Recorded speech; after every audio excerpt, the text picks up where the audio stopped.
Story time! Welcome to flaminggaming. This is part 3 of Hazel Eyes. Sally and Mike never really got along very well until the day that she lit some oily rags on fire with her eyes, and he snapped his fingers and fire erupted in his palm. After that, they were almost inseparable. They tried burning all sorts of things. They burned leaves, paper, sawdust, and then they moved on to bigger things like logs and garbage dumpsters. One time, they burned the curtains hanging over the living room window. Their father was not too happy about that. Every summer, they took a week off and went up into the mountains to camp. They always liked camping, but this year was going to be different. They were going to light the campfire and toast marshmallows on a superpower campfire. They begged and begged their parents to let them start the campfire this year. Fortunately, their parents agreed.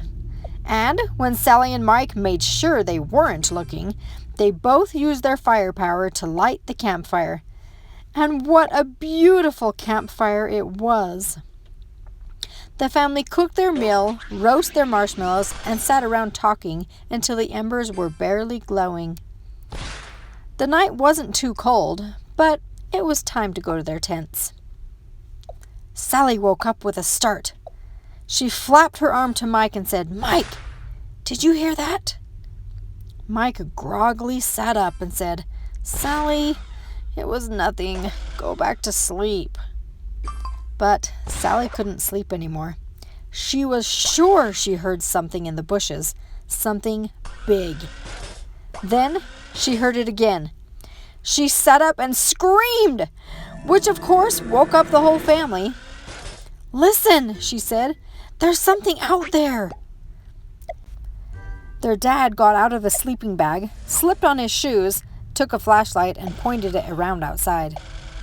They all watched the spotlight move the trees and the shadows eerily bouncing away from the light. Then they saw it, a giant creature. It looked like a mix between a bear and a wolf. None of them had ever seen such a beast before. Then their mom screamed, "Gun! Go get your gun!" Their dad started running for the truck where his gun was hiding under the seat. But he didn't run fast enough. The beast caught up with him, shoved him aside like he was a rag doll. Mike and Sally looked at each other. They nodded to each other, both knowing that they had to do something about this. Sally glared at the beast with all her might and all her anger and all her strength. She saw the beast's fur start to smolder, but then the smoke disappeared. Mike snapped his fingers and threw a fireball at the charging monstrosity, but when the fire hit the fur, it smoldered and died as well. It was coming quick. Sally and Mike weren't sure exactly what to do. Then Mike had an idea. He said, "Sally, when I light the flames in my hand, you stare through it and see if we can be a flamethrower." They never tried that before, but now was as good a time as any. If it didn't work, they'd be dead before morning anyway. Sally lined herself up right behind Mike. The beast was coming more quickly, sometimes on 2 feet, sometimes on all 4. He was closing the gap. Mike snapped his fingers and held a ball of fire in his palm. Sally looked into the fire fiercely and projected her gaze toward the beast.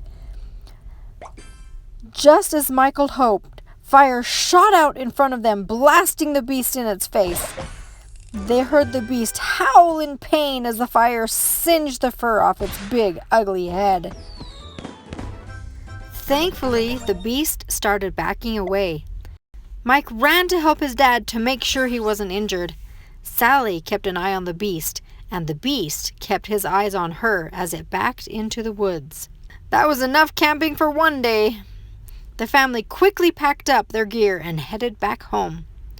The drive was deathly silent.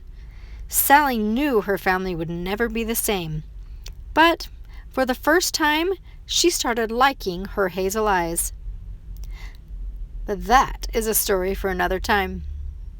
Hey, thanks for watching, guys. If you liked this story, go ahead and give it a thumbs up.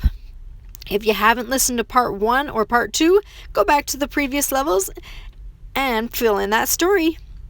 Bye!